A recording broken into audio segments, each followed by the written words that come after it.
Assalamualaikum warahmatullahi wabarakatuh. Sampurasun. Kumaha dalaramang? Alhamdulillah urang sadayana aya dina panangtayungan Allah Subhanahu wa taala. Amin. Satacan urang ngawitan diajar, hayu urang ngadoa ngawitan. Bismillah. Parantos.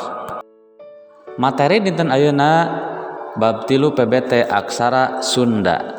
Indonesia ti Sabang dugi ka Maroke nya aya 17.000 pulau.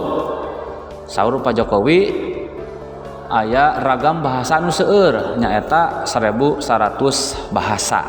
Tah ayeuna urang diajar bahasa atau aksara Sunda. Masyarakat Sunda geus mikawanoh aksara kurang leuwih ti 5 abad Masehi.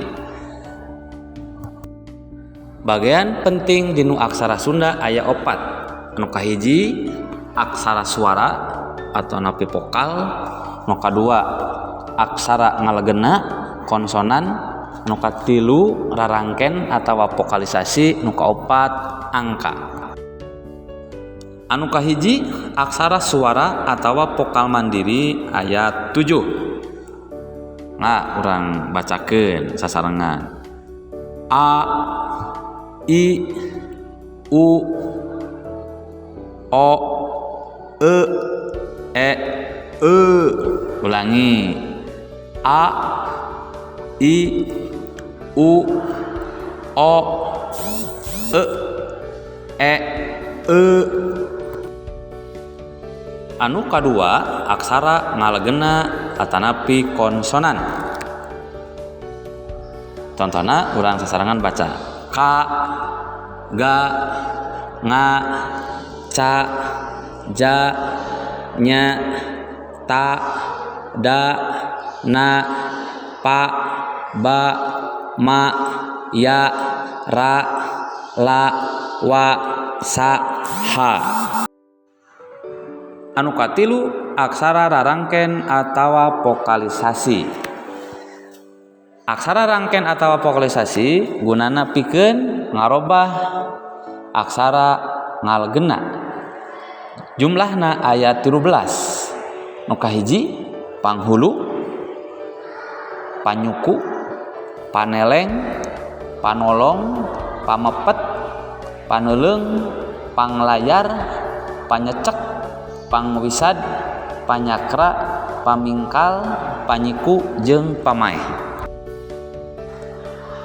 Anu kaopat angka aksara Sunda tak ieu aya contona ti nomor hiji 9 pin ka 0 di dieu nya ti 0 dugi ka angka 9 peratoskeun. Contoh nu kahiji panghulu ngarobah vokal A dina ngalegena jadi vokal I. Contohna jada, jada. Kumaha carana?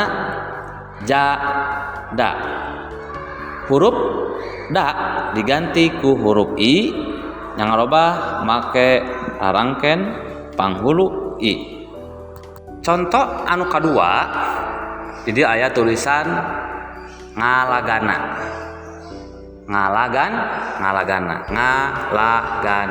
diobah kumaha carana? Nga anger, la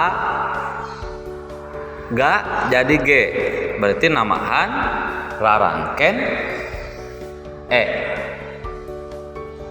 Ngarobah rarangken A kanu jadi E terus. Nah, tak ieu contona.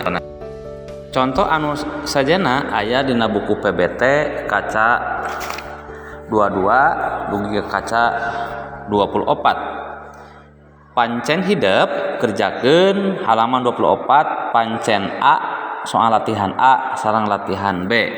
Atur nuhun. Sakitu materi ti Bapak bahasa Sunda insyaallah engke dinten minggon payun urang tatap muka diajarkeun ku Bapak sadayana. Anu parantos sampelkeun buku khususna kelas 5B, bukuna tiasa dicandak ayeuna siang ka Paatang atanapi dinten enjing mangga. Assalamualaikum warahmatullahi wabarakatuh.